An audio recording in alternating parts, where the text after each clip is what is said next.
Hey everybody, what's happening? Hello.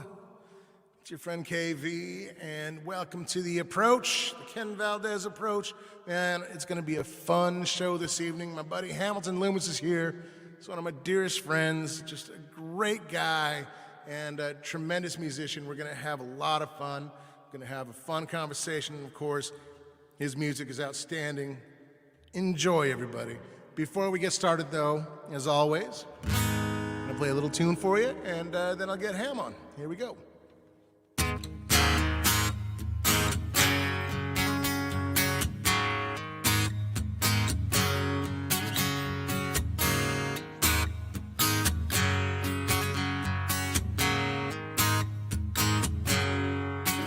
She can't run from her feelings. There's no place to hide. Give her time to remember our love is still alive. You can hold her tight, whisper everything's alright. She'll be back someday. She don't need you, won't you won't believe you. No matter what you say, now she's chasing sunsets and I'm here all alone. Minneapolis skyline lead her home,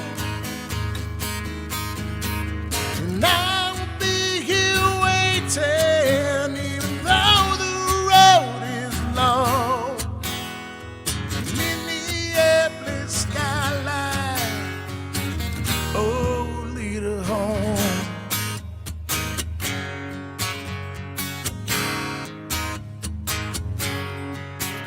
There is pain in the distance, but I know she'll see everything she desires is waiting here with me. So don't fool yourself, maybe move to someone else. She just don't love you. Oh, don't fantasize or fill her head with all your lies. Don't break her heart in two.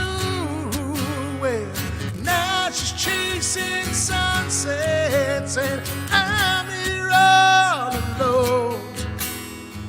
Minneapolis skyline lead her home, and I will be here waiting even though the road's long.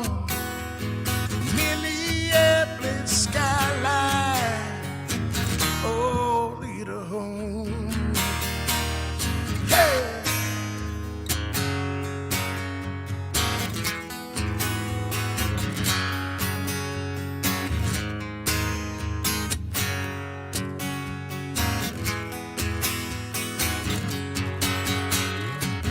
And now she's chasing sunsets and I'm here all alone. Minneapolis skyline lead her home. I will be here waiting even though the road is long.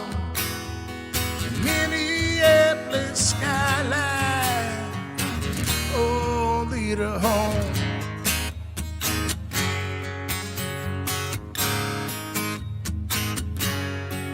Lead her home.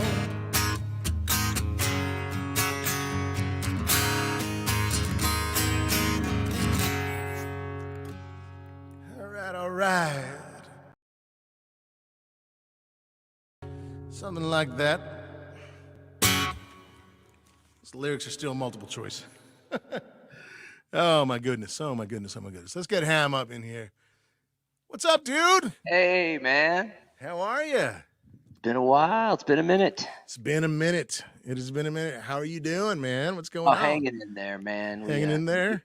Yeah, about a week ago, we all froze our butts off here in Texas and in South Texas, and yeah, we have never had it freezes like maybe a couple of times a year, but it gets down to like 28 at some point, and then like that day it'll always go back up into the 40s, 50s, 60s, whatever. But like we've Sure. never had it where like the high temperature of the day is below freezing Yeah. for like 3 days straight. That has Oh, dude. never happened, and it's in my lifetime.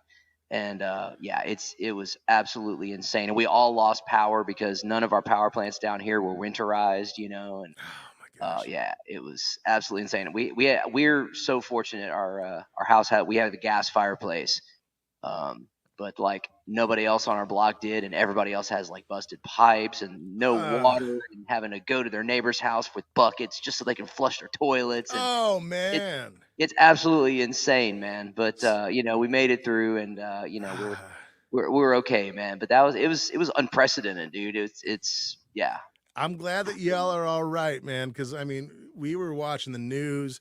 You and I had been in touch because we were going to do the show last week, and it was just one thing after another. But man, we couldn't, here at the house, man. We were just watching, just going, "Are you kidding me?" And then we started hearing about y'all out there, like literally boiling, snow to have drinking water.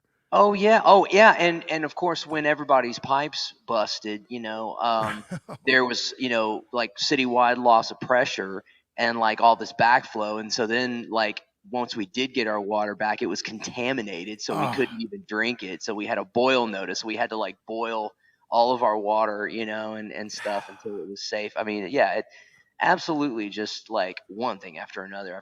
But again, man, like we're just like I said, we're so fortunate, man, that we made it through. With like I said, we had a gas fireplace, dude. That's really what saved our butts. So we're just. But I'll tell you what, there's a silver lining. My little boy had a blast I in the bet, snow, man.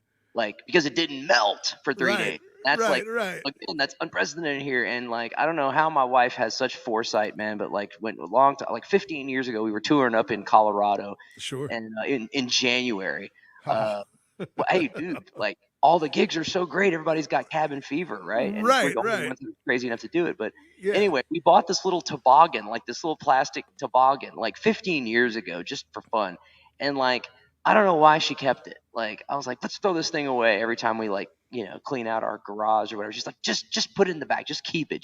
Well, lo and behold, my little boy had so much fun on that dang thing. Uh, Even just going in people's driveways, man.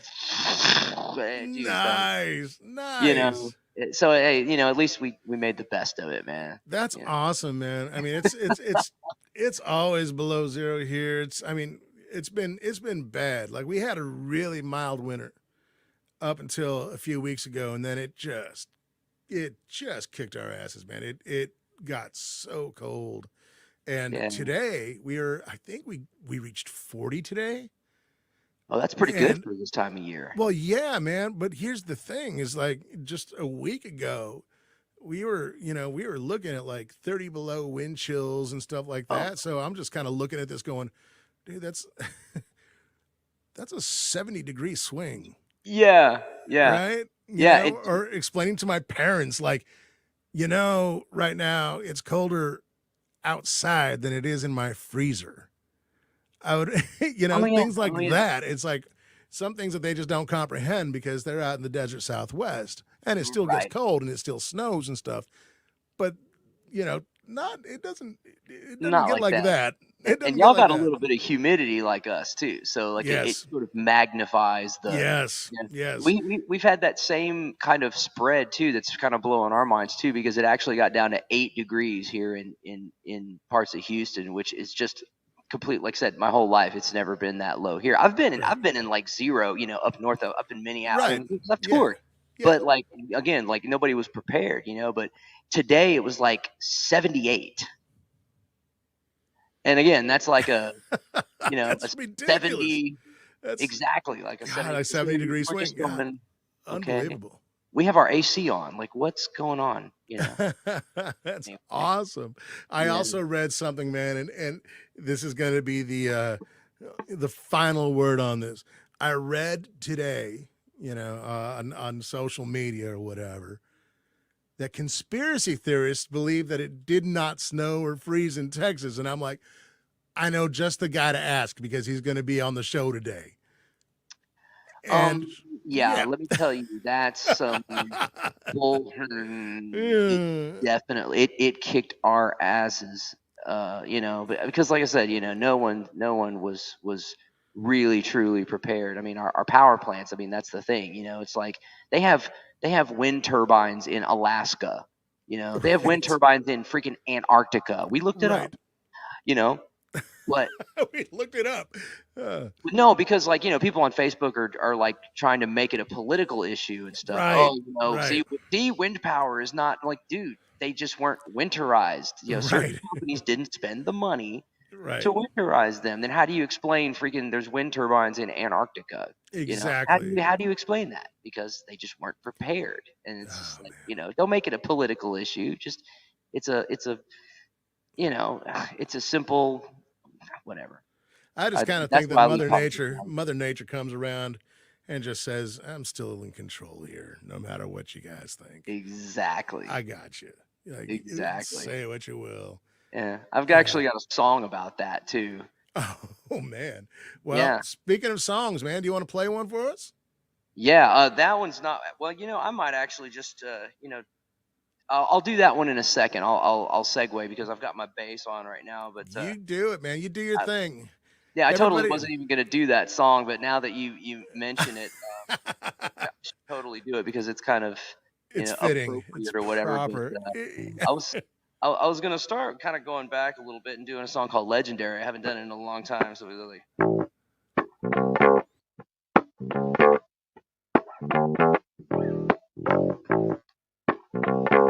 all right,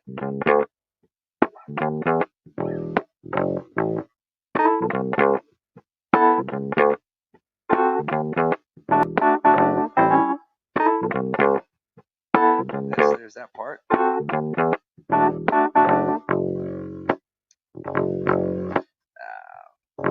me do that one again. It's live, folks.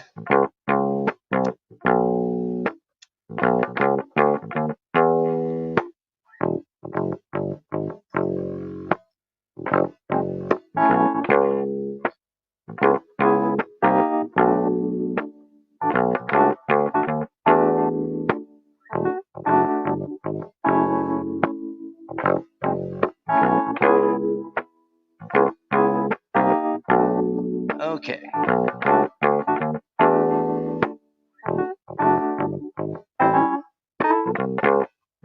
song called "Legendary."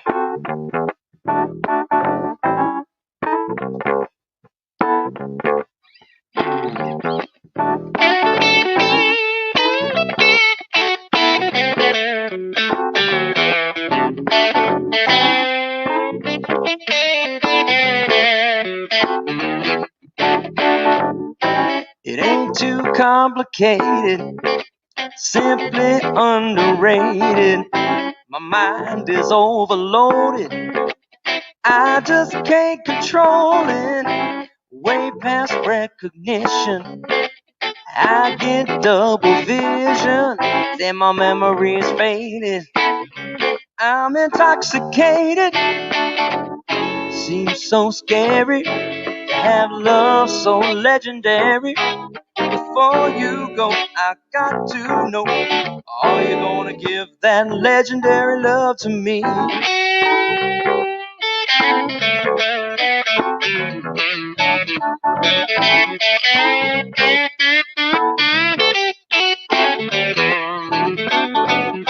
She's so hypnotizing.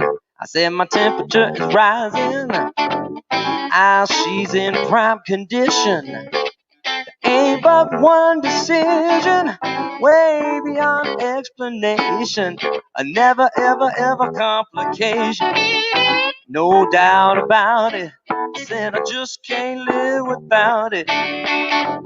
It's so scary, and it ain't just temporary. Before you go, I got to know, are you gonna give that legendary love to me?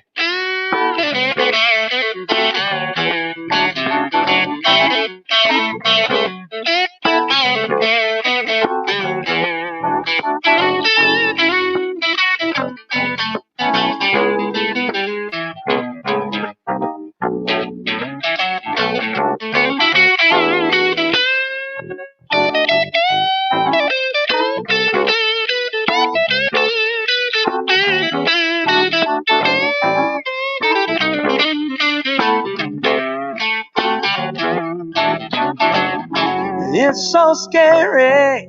I need sanctuary. Before you go, I got to know, are you gonna give that legendary love to me? Legendary.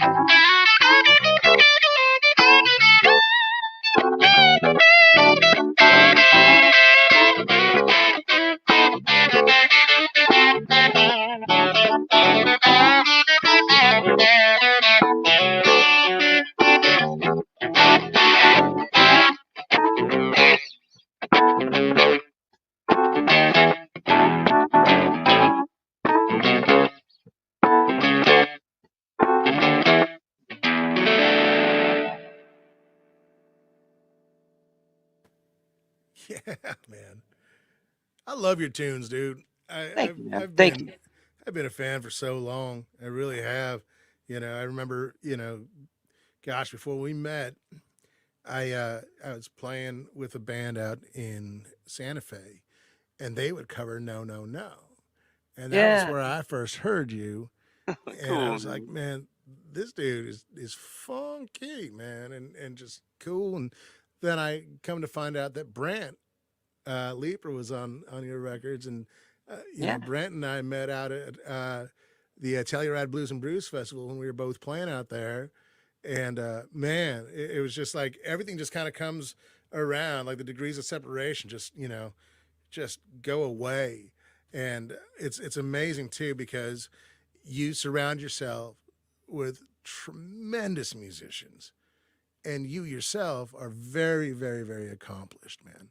And I guess thank you. a couple of the things that I wanted to know was kind of about just your backstory, I guess, as far as how you came up in the Texas scene and so on and so forth, but also who your influences are because I think a lot of people there's a lot of people that view you as kind of like a blues artist, but I kind of view you more as like an R&B and soul kind of guy, Yeah, with some rock leanings here and there, just a tremendous guitar player. And I thank think, you, man. so tell me about let's start there. Let's go with your influences first, man. Well, it kind of started with my parents' record collection.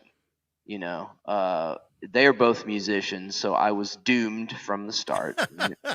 My dad's a bass player, and my mom's a great singer. We actually, yeah, we used to have like a trio when I was like 14. We would sing three-part harmony and God, stuff. man. That's where I learned how to harmonize and everything. And God, so but well, it's just, how old were you, man, when you actually just even started playing, if I mean, that be the playing, case? playing. I don't remember really. I mean, I was a kid. I mean, I started taking piano lessons first. I mean, I was probably 5 or 6, something like that, and Good then God, maybe man. picked it. Sure. Well, and I picked up a guitar like around 7 or 8, something like that. But I It mean, all makes sense, man. It all makes sense.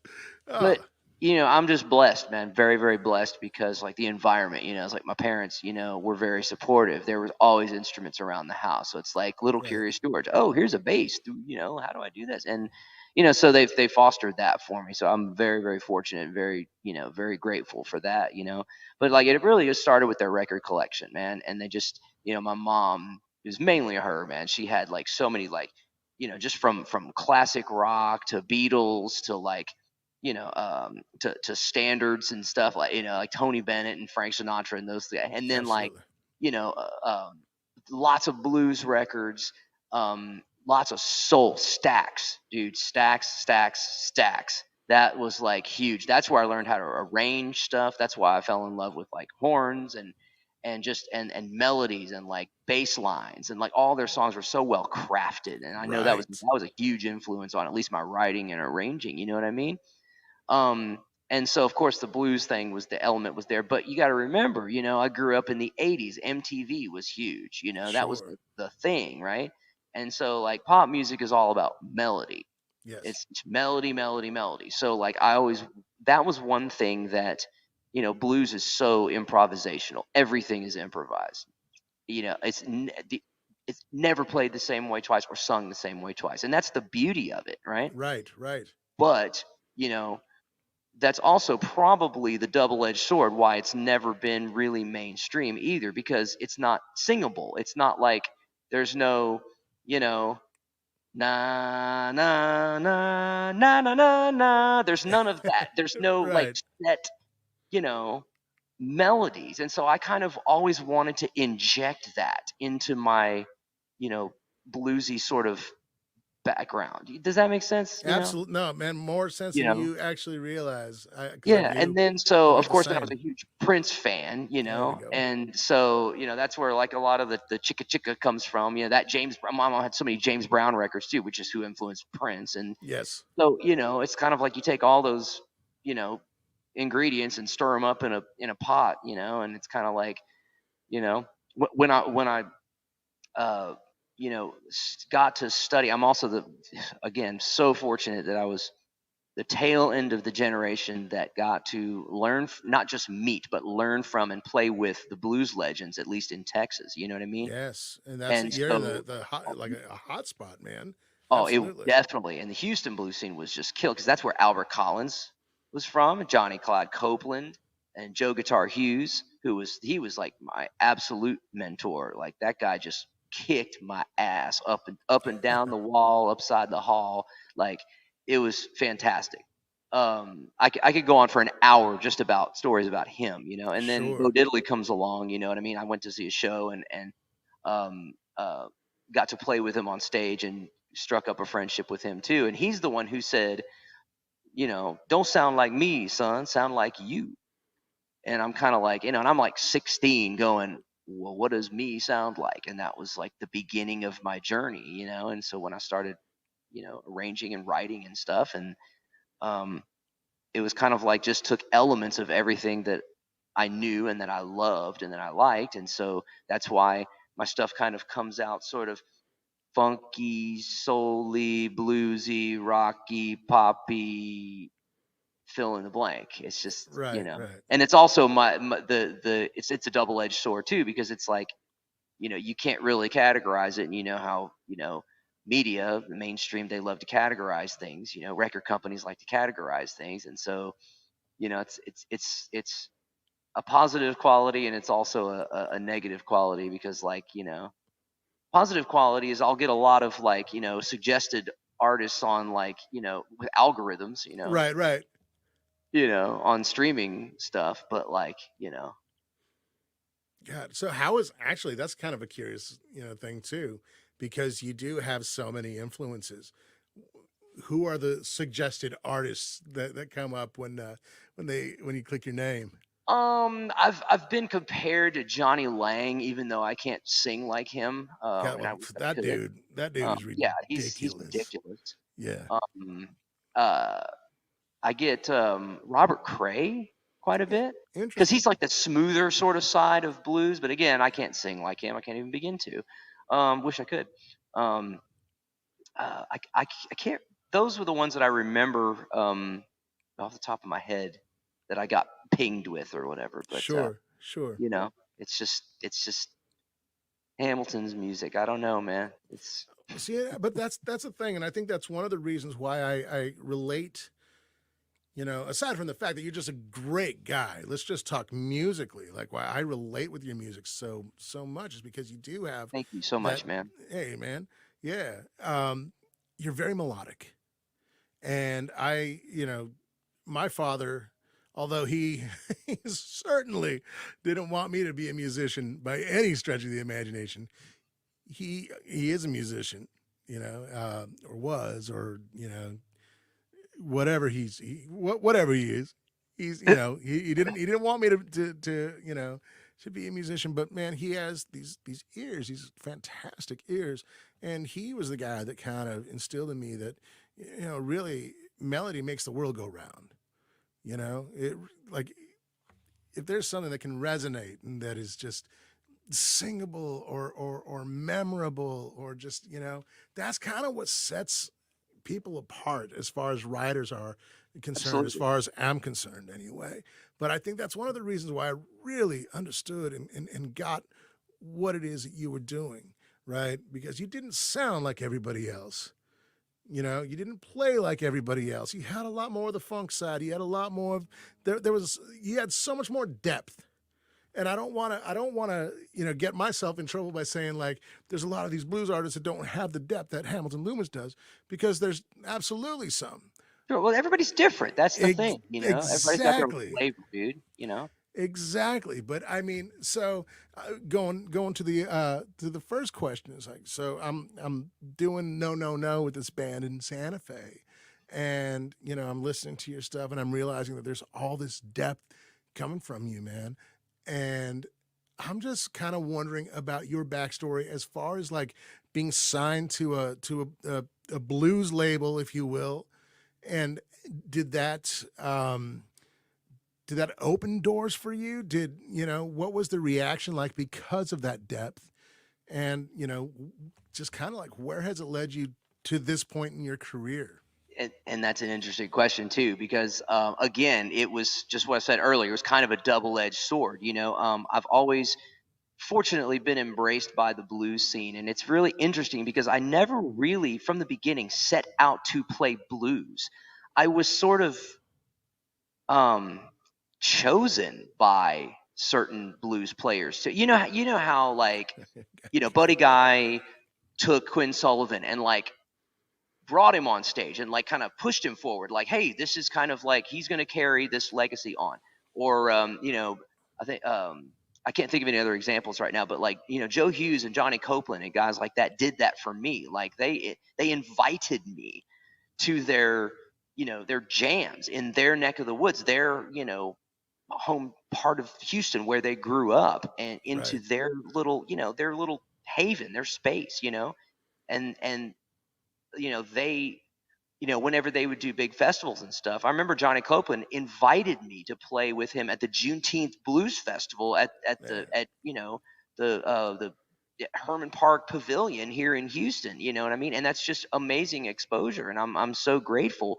And because of that, because of sort of being embraced by those guys, I was sort of, I guess by default, embraced by the blues community. Sure. Um, Even though my stuff really isn't blues, there's not a 12 bar song in my repertoire really, but um, I have enough elements in there, I think, um, sort of nods to blues. You know what I mean? Yes. And I definitely have Yes. the reverence and the respect for blues. And so that being said, um, I got signed to Blind Pig in 2002 because I played the Santa Cruz Blues Festival over in Santa Cruz, California, and Blind Pig, the label, the blues label, got me on board. But again, here's the double-edged part: because I wasn't really traditional enough for them, I wasn't a big seller for them. You see what I mean? Right. So they also kind of they didn't push me like really hard because I was sort of outside their box a little bit.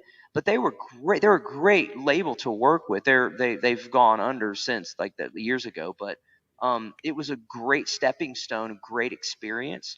And it did open a lot of doors. It was like a calling card because you can put Blind Pig recording artist. Well, anyone who's a blues aficionado knows about Blind Pig Records and their Yes. legacy, right? So it was great to be surrounded by artists like Tommy Castro and Coco Montoya and Papa Chubby and like all these great artists. You know what I'm saying? So it did open a lot of doors for me and helped my booking agent tremendously. You know what I mean? Um, so that did help, I guess, in the journey. You know what I mean? Um, but yeah, I was a little outside the box. But they took a leap of faith. To their credit, they were great to work with, and Absolutely. and I gotta say, they let me have like all the artistic freedom. They were just like, yeah, you just do the record, and we'll just sign off on it, and yeah, you're fine. Let's just do it. Let's just do it. Like they were so like cool about it. They were pretty progressive. They were pretty open minded for to be a blues label. You know what I mean? Right. Right. Right. Right. So I got Man, to hand it to them. I enjoyed my time with them. I really did. that's awesome. I'd love to hear some more about it. I'm going to do a tune, Yeah, and please do, man. we're gonna get back to hanging with Hamilton Loomis. By all means, everybody, go check out our Patreon at www.patreon.com/KV Approach, and of course the virtual tip jar, if you will, and that is Venmo at Ken Valdez, and there's a link for PayPal down there, and that's how Ham and I are getting paid. We're going old school, man, old school. I'm gonna go ahead and do a tune here that I was honored enough to write with Mr. Curtis Salgado. Fun tune here.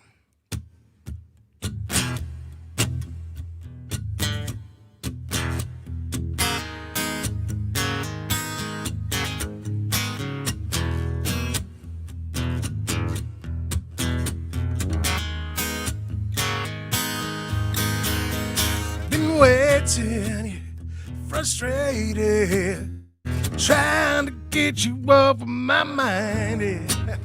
Still going, oh slow. Ain't no rest for the rambling kind. Did you think I could forget you, girl? Oh, but I moved on. All you showed me when you hold me.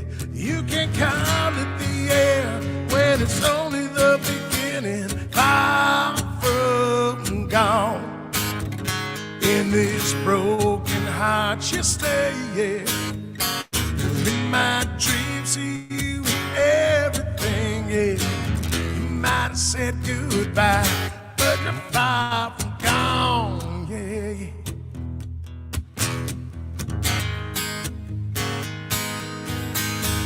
You remember sweet surrender, girl, you rocked me to my core. The way you shake me when you take me, I ain't loved like that before. If I'm better off without you, why can't I let you walk away? If you leave me, just believe me. I know, you'll always have a piece of me far from gone. In this broken heart, you stay, yeah. You're in my dreams, see you in everything, yeah. Might have said goodbye, but you're far from gone, yes you are. I know the pain will go away. A lie I tell myself each day, I can hide it, I can fight it. Well, I can't say goodbye, 'cause you're far from gone. Yes, you are, oh baby.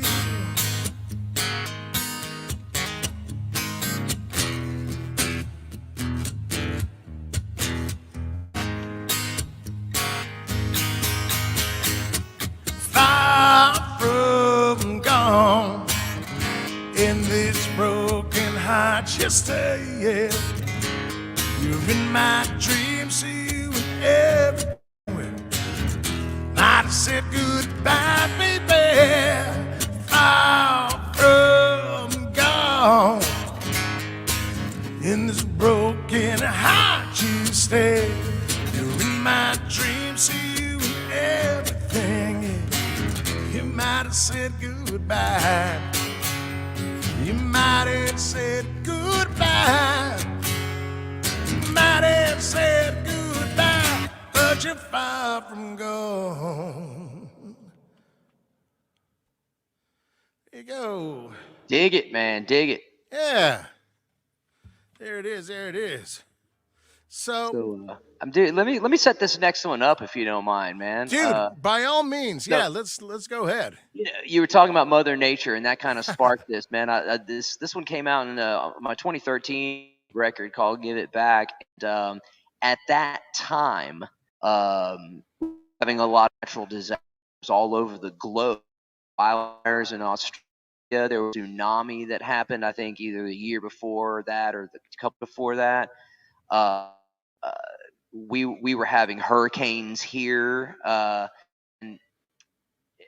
ice storms. I think in Iowa there were like just crazy ice stuff that happened, and I was thinking about all that, and I'm just like, man, nature, boy, it's like she's had enough, and I'm like, oh, she's had enough. I'm like, and I don't ever really make my songs like super direct most of the time. Like if they have meaning, I like to sort of like generalize it a little bit so that like makes it more universal and like people pick their meaning of it and make it relate to them a little bit. I don't know. I just kind of have as a so I sort of disguise the song. Sounds like She's a had man enough. don't seem so tough when she's had enough. Right. Like a relationship, right? But if you just take out the, it's man don't seem so tough when she's had enough. You see what I'm saying? And she's Mother Earth. And so like there's if you listen to all the lyrics, there's like all these kind of references to like, fire here and there, and when she turns cold, and just little things like that, a wave of emotion, a flooding of tears, and just stuff like that I like to throw in there just to be just to be clever or whatever. I don't know. Man, But yeah, no, I get you. Dude, so you and I are very, very with our writing styles, which kind of freaks me out because I mean, everything that you just said is how I about my writing or like how I write. Well, dude, Like it's about letting connecting with people, and right. if I write a song about, the earth is mad, and there's only a very, very small slice of people that's going to resonate with. But if you just say, a man don't seem so tough when she's had enough. How many men have felt that before? Yeah, Or exactly. how many women, what I mean, can relate to? I mean, dude, I get requests for that song, like, play "She's Had Enough," and it's always women, because like, you know what I mean, and they're like looking at their husbands like, "Are Yeah, you she listening?" Let's, you know what I mean. But they have no idea that actually, but you like so yeah. I mean, I dude, it's all about love it. connecting with people. So Yes. anyway, Hamilton Loomis, everybody. Check it out. wasn't planning on doing this one, but man, you brought it out of me, Ken.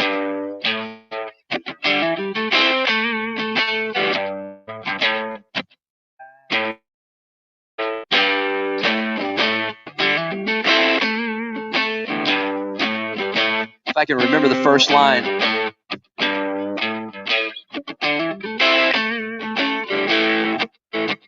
I swear to God, I just forgot the first line. But hey, it's live. What are we gonna do, right?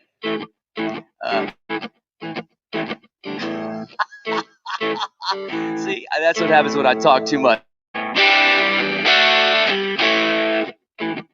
She gave everything, all she had is gone. Got it now. The tables have turned, so prepare for the storm. A wave of emotion, a flooding of tears, used and abused for too many years. Man don't seem so tough, but she's had enough.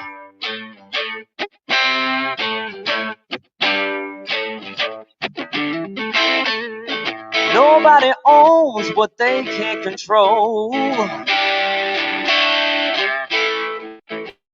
Life will be frozen when she turns cold. Oh, don't you know it? Said what's gonna happen when it's too late? A whirlwind is coming to blow you away. A man don't seem so tough, well, she's had enough. She's had enough. She's had enough. She tried to tell you you'll never learn. She's had enough. When she turns on the fire, you'll feel the burn. Man don't seem so tough. Well, she's had enough.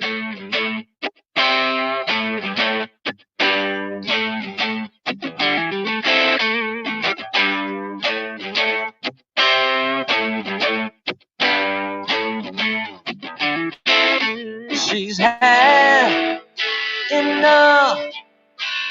She can't give, there's no more to take. She's had enough.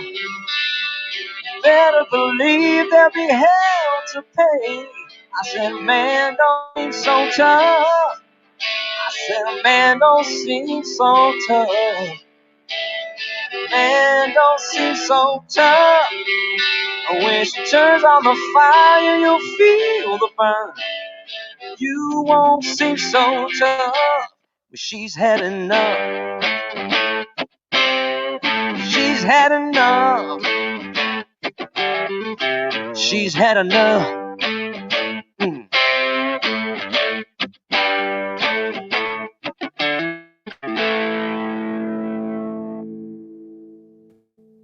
There we go. I love False it, start, man. man.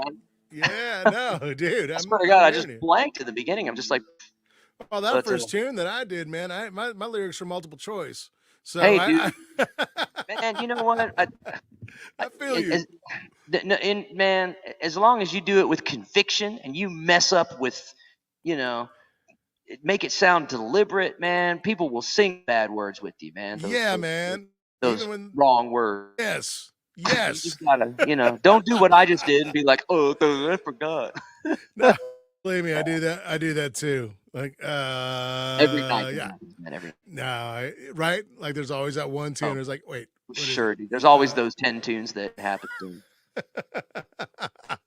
I know, man. Dude, it sounds so good though, man. And I love that song, and I love the Thank you, one man. Thank you. before. It's just, yeah, you have, and that's the importance of melody, right? So, I mean, you have these tunes, and each one stands on its own, and it's like, yeah, that one, this sounds like this, and it's just, yeah, I Well, love how that works, man.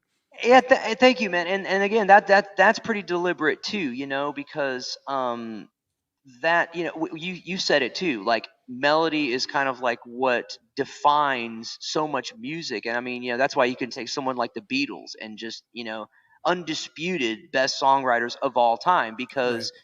I mean, I saw Paul McCartney like reacting to like this Korean boy band that was on a talk show, and they were all going na na na na na na na.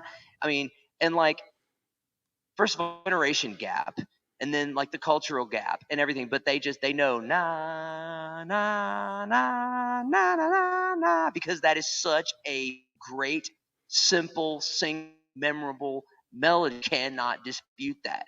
Everyone all over the world like knows. I mean, you can take any Beatles song and just hum it, and people Right. know what song it is. And I mean, just da da da da da da da da da da da da da da da da da da da.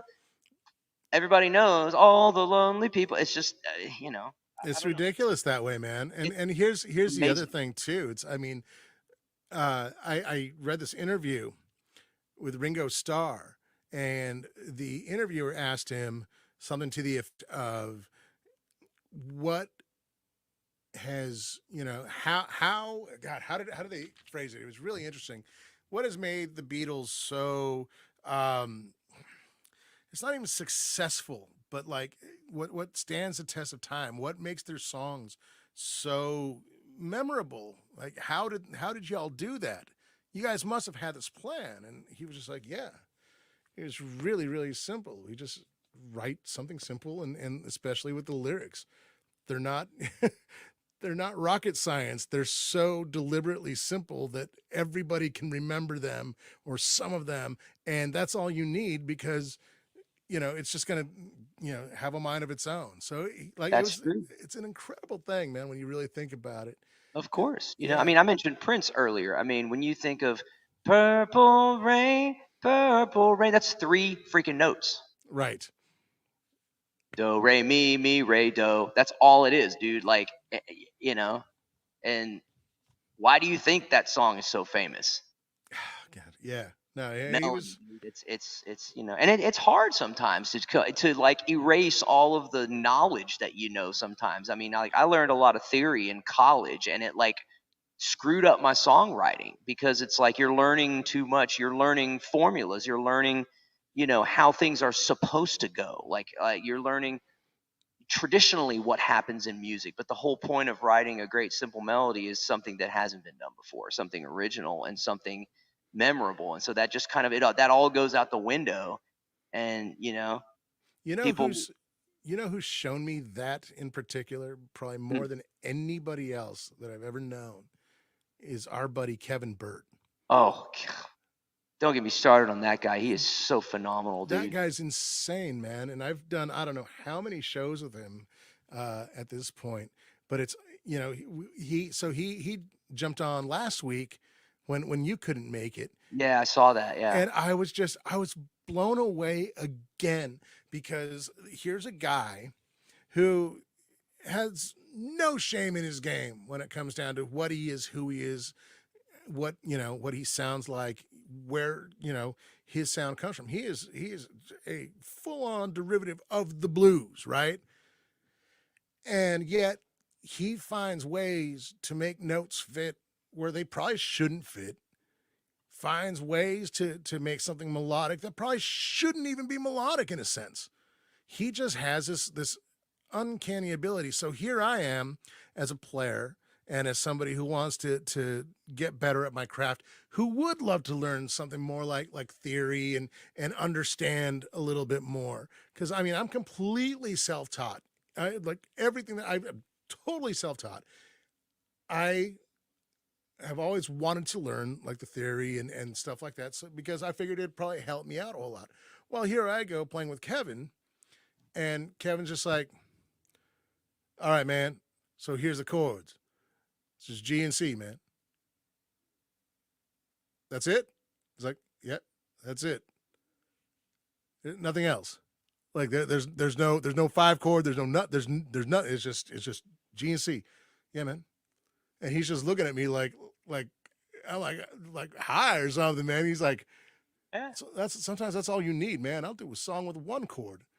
And and that's that. But man, it's what he does within the confines of these two chords. These Oh, and I've never heard someone solo with their voice so well. I mean, he takes one word. I heard him do it. I can't remember where. Maybe it was. I think it was that festival we all did together yeah, up in northern Minnesota. He sure. just took one word, and I can't remember what word it was, but he did just about everything humanly possible that you can do with a human voice with this one word, and just like took us on a journey, and we were all just like Yeah. the whole. I mean, uh, unbelievable. that guy is something else, man. But yeah, he's that epitome of why melody is so important. Even within the It is. confines of a two chord song, a one chord song, and he can do all that.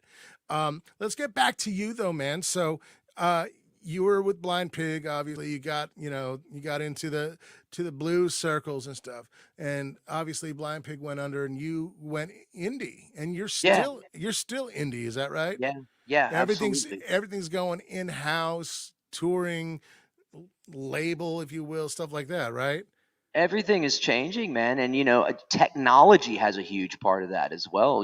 Because nowadays, like, we don't need big advances from record companies to record a great sounding record. Now, Right. with the technology, you can do it at home on your laptop and have a great sounding record.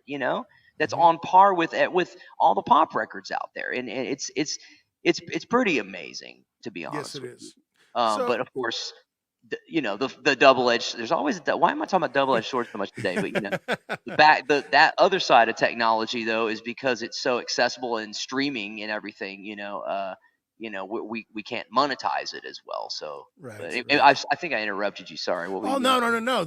That's actually a great point. I was going to ask you, and you were kind of going there. Was being that you are an indie artist, how how has it changed? What's your take on the biz in let's say pre-COVID and hopefully post Yeah. COVID? Yeah. Um, what's your take on the biz, the industry, touring? Because I kind of figure that like because we can't monetize as much as we probably would, beforehand with like physical products, so on and so forth. Uh, it's hard to rely on streams, and Yeah. You I, can't. yeah, Unfor- so I would have said like the need on the road, but that Yeah. also means that like you also got to tour smarter. And you and I have had these conversations before. So I guess really what I'm wanting to know is your take of not just being an indie artist in this day and age, but just the take on the business as a whole as well. Well, I will say that my field of vision is kind of narrow because I've been in the sort of in that blues umbrella for so long that that's kind of I don't have too much. expertise outside of that from what I've, you know what I'm saying? Most of the tours that I did and even piggybacking with other artists and festivals and everything were mainly blues festivals. Mm-hmm. You know, and I think that, you know, blues right now, because it's generally a little bit of an older audience, they're still buying some physical product. Sure. But the good thing is that the younger generation is kind of carrying on that legacy. Great. But again, here we go, double-edged sword, right?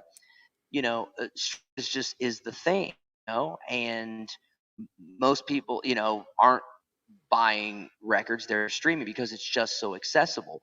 But Right. it's a necessary evil. You know, if you don't make yourself available on all of these little uh, Platforms. distribution Yeah. lists, you get left in the dust. Nobody hears you.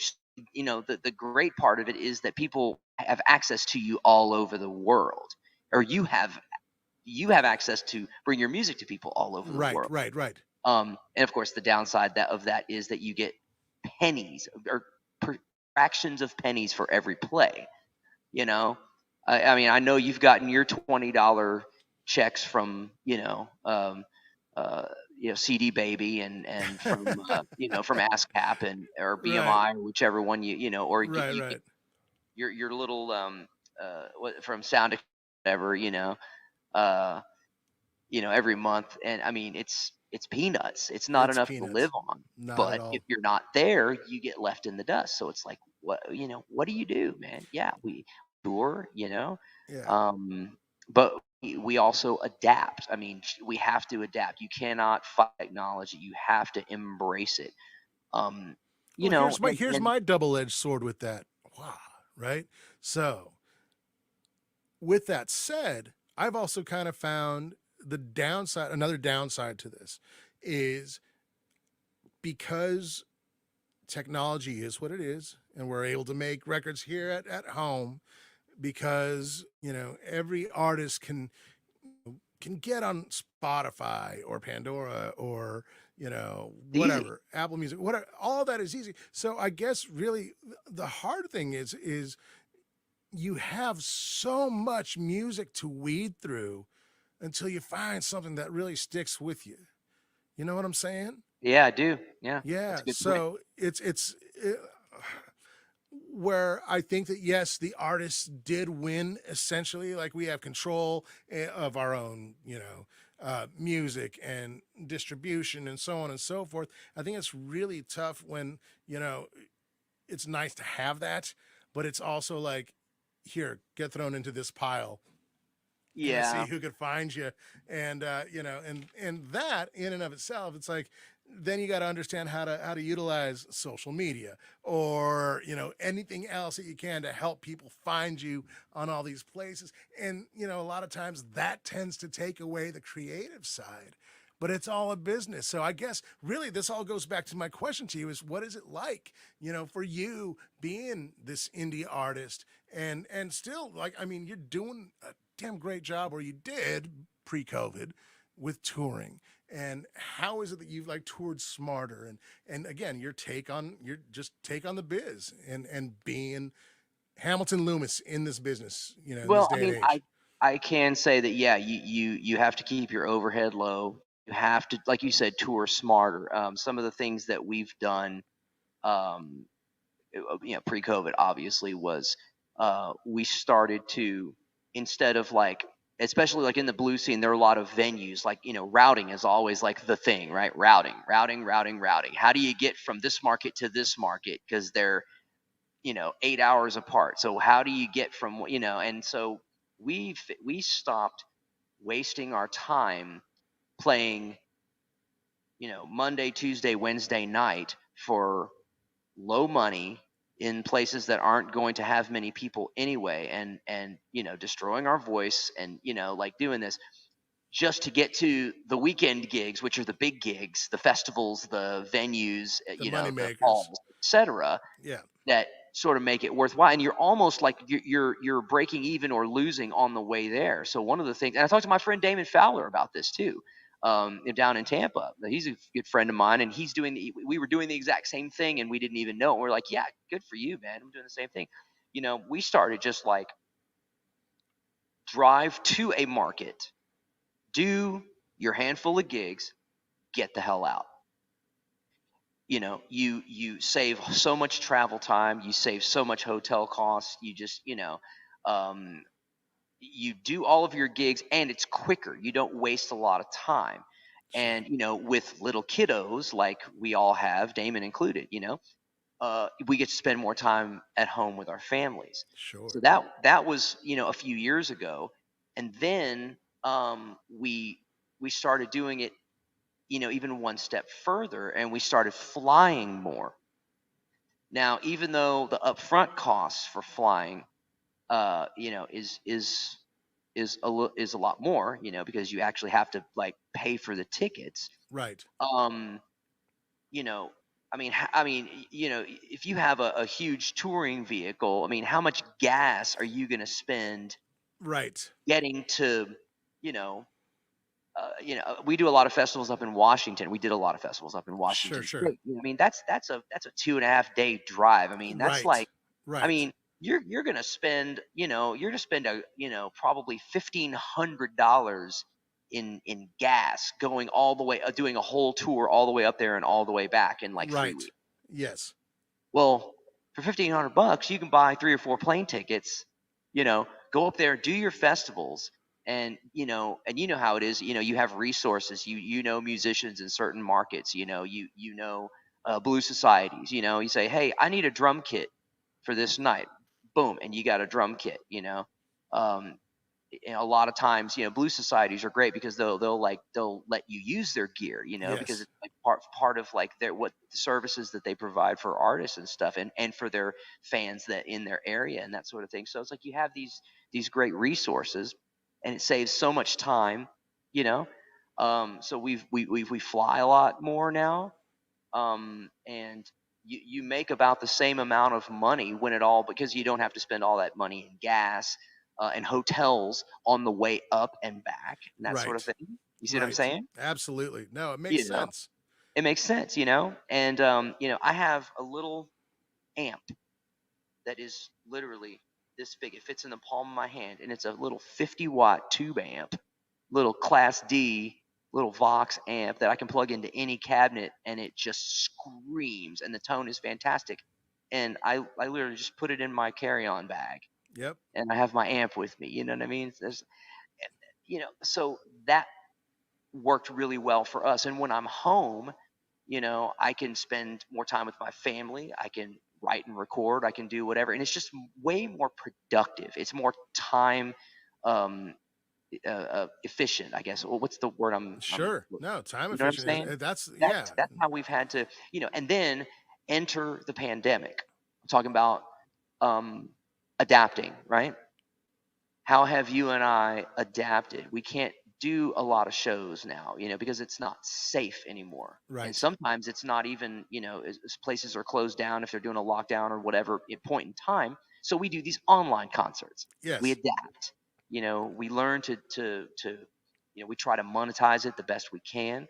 We do what we have to do to feed our families and survive because we're full-time musicians, Yes. while still connecting with people the best way we can with whatever our environment is whatever's happening in our environment. So Absolutely. um Absolutely. Man. you know, And you have that bonus too of being in house with everything. yeah. So like the middleman is pretty much non-existent. So Well, and that's there, another thing about even touring smarter. I mean, I had a road manager for the first year that I was touring, and I'm just like, dude, I could do this myself. right.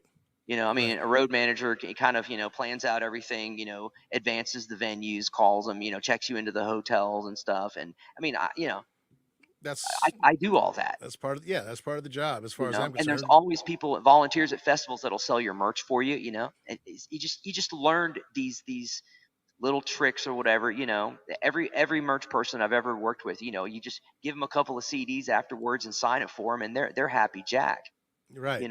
That's the Right. least I can do for them, and they help me out. Absolutely. You know what I'm saying? You Absolutely. just you learn Absolutely. these little things to do to keep your overhead low.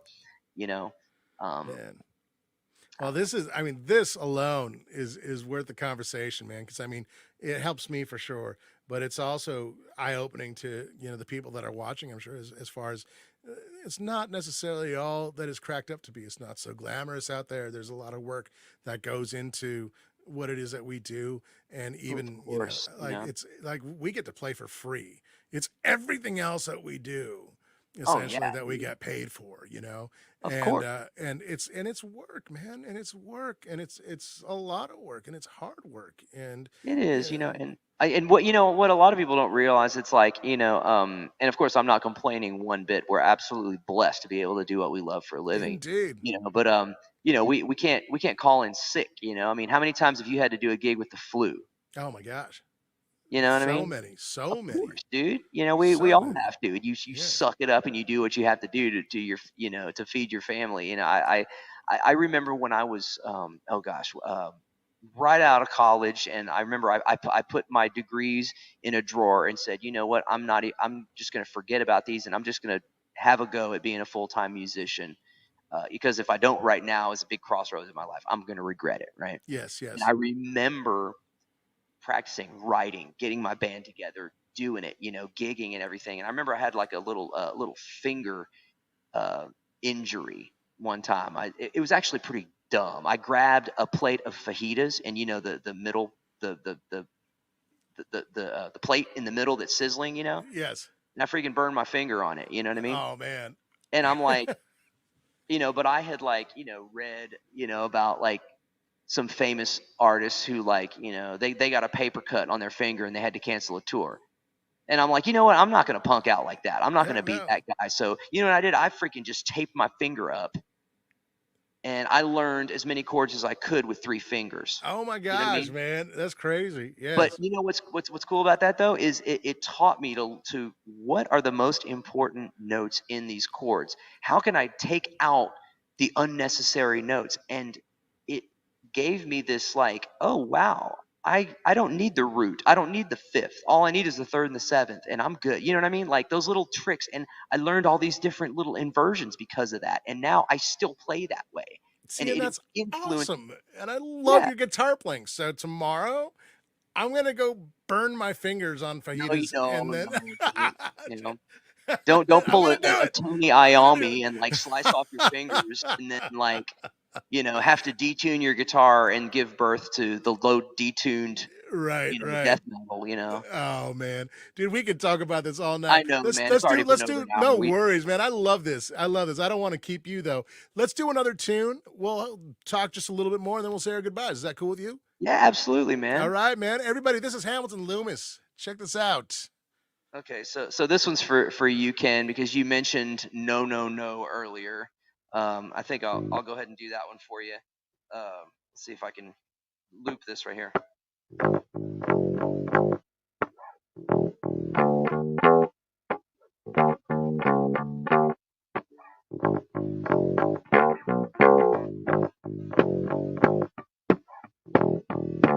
I gotta put drums on this one.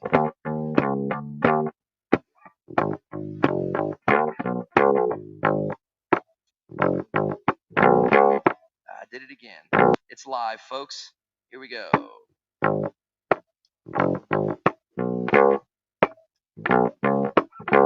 This is the verse. There we go. Now I gotta put a little bit of keys on there.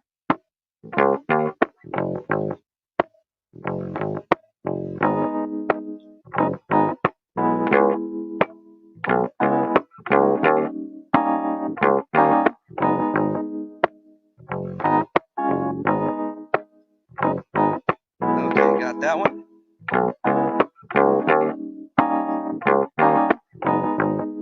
Here's the main part.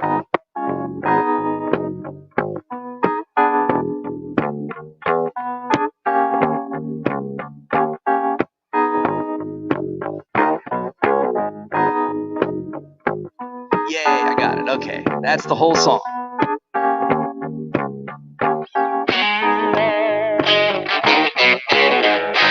Who exactly do you think that you're fooling? I see right through you. What makes you think that I would play your games?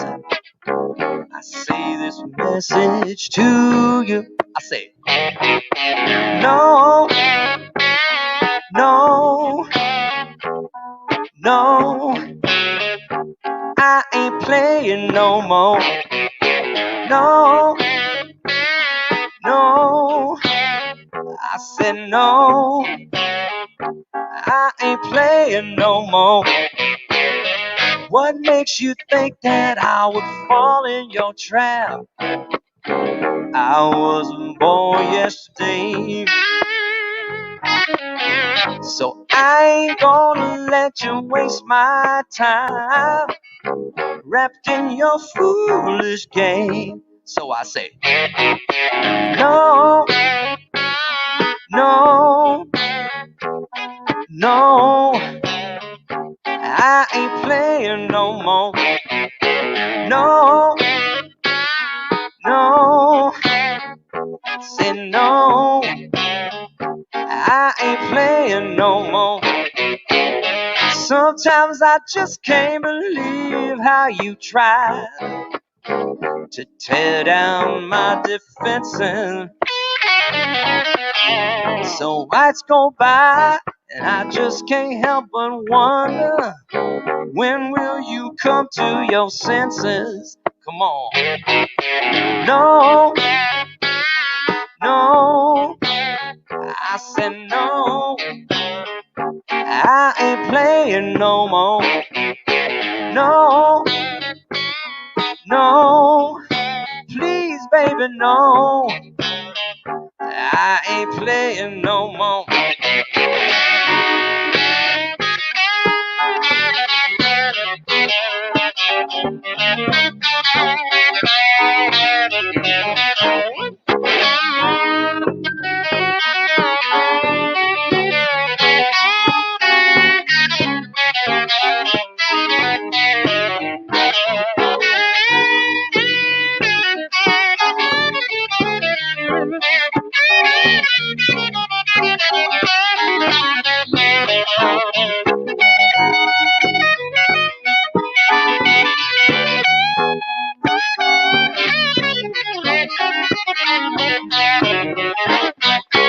No, no, no, I ain't playing no more. No, no, no, I ain't playing no more.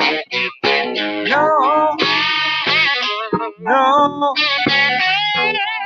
no, I ain't playing no more. No, no, I said no, I ain't playing no more. Yeah, man. Yeah, yeah, yeah. That I was for always, you. That was for you. yeah, I appreciate that, dude. That takes me back.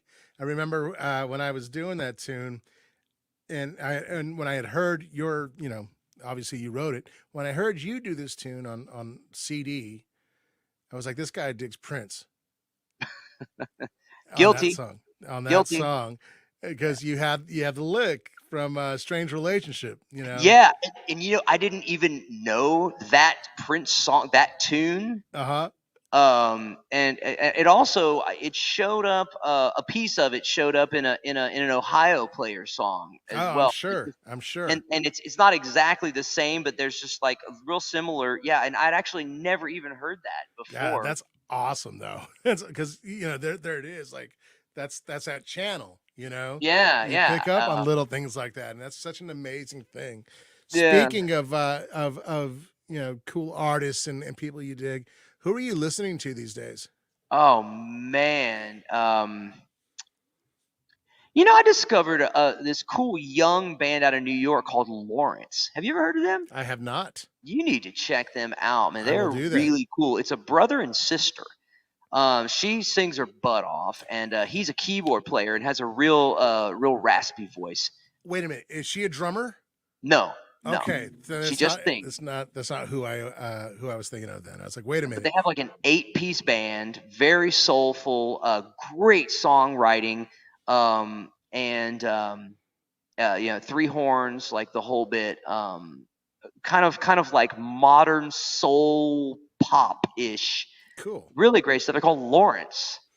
And that's their last name. Like, and it's just really cool stuff, man. I'll That's like check kind of that one of out. my favorite young bands that are coming up nowadays. I don't know how they can afford to tour with 8 people, but Right. I kept whittling it down. Like I used to be like a 6-piece, like back before I was touring, and then like, okay, the horns gotta go, and then I'm like, okay, I'll get a sax, and then I had 2 horns, and it was 5, and then I'm like, it's still 3 hotel rooms. Let's pare it down to 4. Okay, 2 rooms. Okay, that's good. Let's leave Yeah. it at 4 A for a while. utility and have a nice utility player in there, and that's a good thing too. So Yeah, exactly. yeah. And I've been a trio for a year and a half now too, because Right. the Right. way the music has progressed and sort of even whittled down. My record that came out in 2017 because it's called Basics, and that was kind of a theme throughout the record. Even the instrumentation was very basic, and the songwriting was more basic. It was in black and white, just a lot of themes going on there. Sure. And so even the material like kind of lended itself to more trio. So I mean, it's just Well, there you go. way it goes, man. So before we go, we have 2 questions that we've been asking, these days, and this Uh-oh. is obviously pre-COVID, but I was getting the most weird questions from people that were checking out the podcast and checking out the live streams and stuff, and a lot of the people that we were talking to, were touring musicians like you and I, and they were asking, they're like, what are your favorite places to eat at on the road? Like, is there like favorite like roadside haunts or like just a restaurant that if you're going through, you know, just If you're going through Bozeman, Kansas Montana? City, Yeah, you yeah, have to go to yes, what's the Chubby's to get their chicken noodle soup. really, Yeah, I think it's called Chubby. Yeah, Chubby's the diner. Yeah, their chicken noodle soup is phenomenal. wow, Um, Another one of my spots is when we used to go through New Mexico, your home state.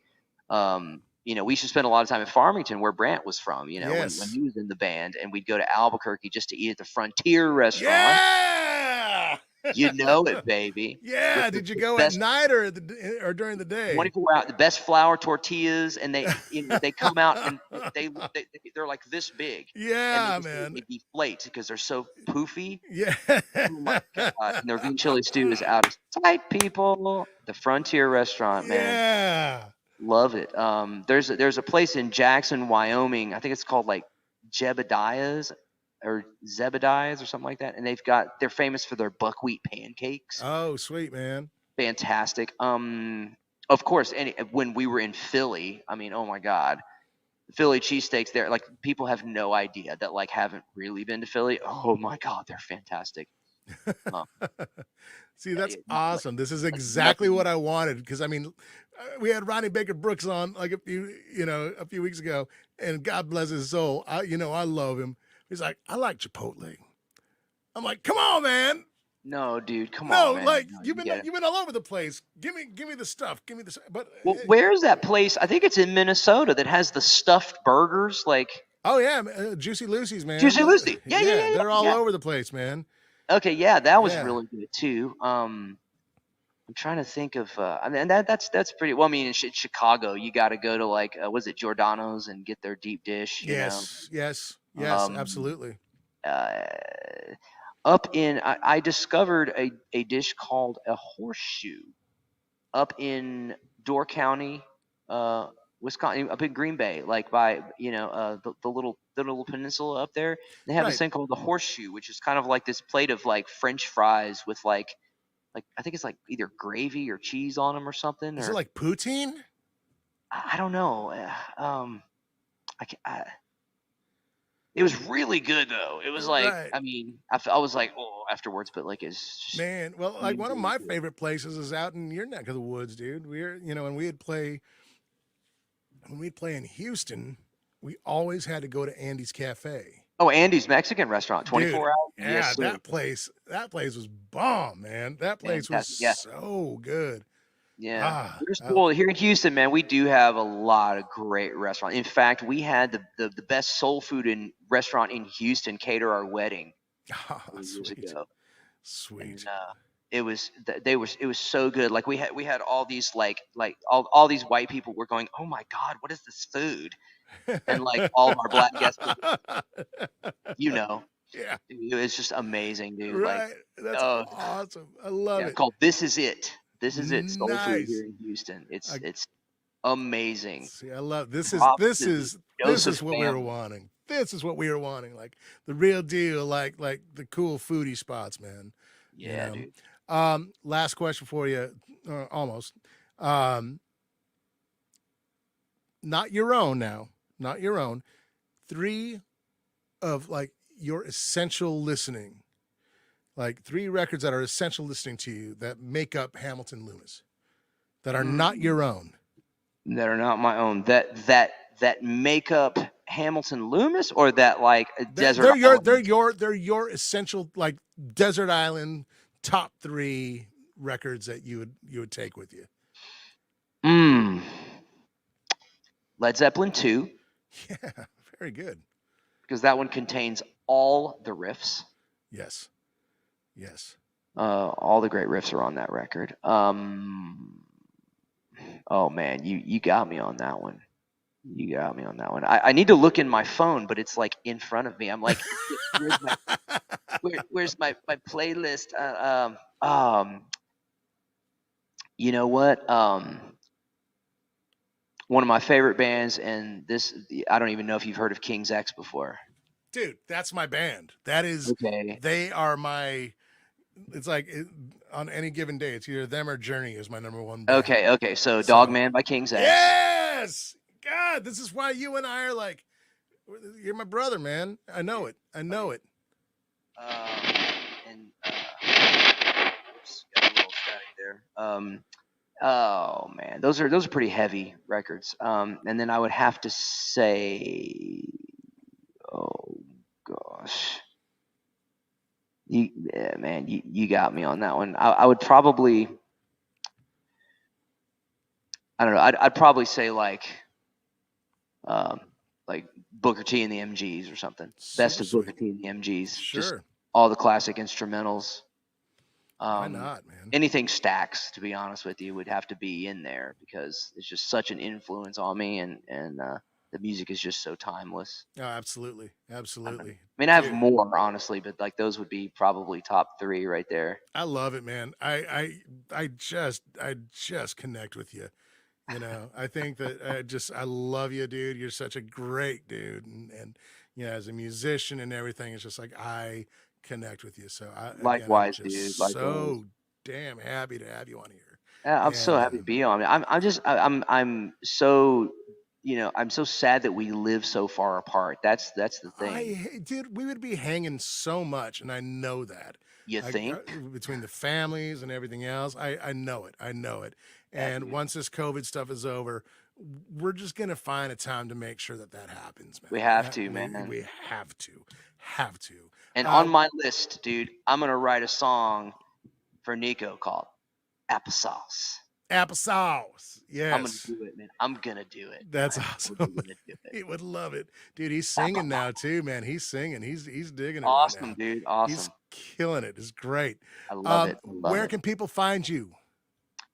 HamiltonLoomis.com. Awesome. Good old fashioned, yes. I mean, of course, on Facebook, on Instagram, everything, but good old fashioned websites that are, clean and have all the information you want right there. No ads, no fluff, no algorithms. Just here's my tour schedule with the 3 gigs I have for the whole entire year. God, that's because we're only playing outdoor shows. That's for more safety. than I've got, brother. That's more than I've got. So I feel Dude, you. I mean, we're trying to make a living, but we're trying to do it safely. You know what I mean? Man, So it's so luckily, there are hard. venues that are on board, even some venues that hadn't done outdoor shows before, and we're just like, hey, let's do an outdoor show, man, and like, Why not, man? why not? I'm People feel starting to get to uncomfortable, that man. point. Well, I'm starting, and I've been that guy that's been holding out, man. So I'm starting to get to that point where I'm realizing, all right, this looks safe-ish. So Well, at least outside you can control it. You know what I mean? That's yes, what yes, we've felt. You know, there's enough distance. It's open air, and you know, people can spread out and feel more comfortable because there are so many people that aren't going out. You know, because right, of safety and being right, careful. You know what I mean? right, right. And you know, my son, you know, he was born with a rare pancreatic disease, as we've talked about on the last show. You know what I Hmm. mean? And so, like, we have to be just extra careful. You know, but Yeah, yeah. so, No, but we we're got to we're in the work, man. same boat with Nico, and you I know know, that. Yeah. I So know. I hear you, my brother. I hear you, dude. I'm so damn happy to see you and chat with you a bit. And we got to do this Same here, again, man. Same and here. just give our blessings to your family, man, and just hug and squeeze them, extra tight for us tonight, man. Oh, And likewise, man. all Likewise. right, brother. All right. Well, you be good. You take care. Everybody, this is Hamilton Loomis. Go find him. Go support him. Go leave us some tips and, go check out his music for sure. He is definitely one of the good guys. So there you go. Thank you guys so much for hanging with us. We'll see you next week. We got a double header next week, man. We got Mike Zito on Wednesday and Kingfish on Thursday.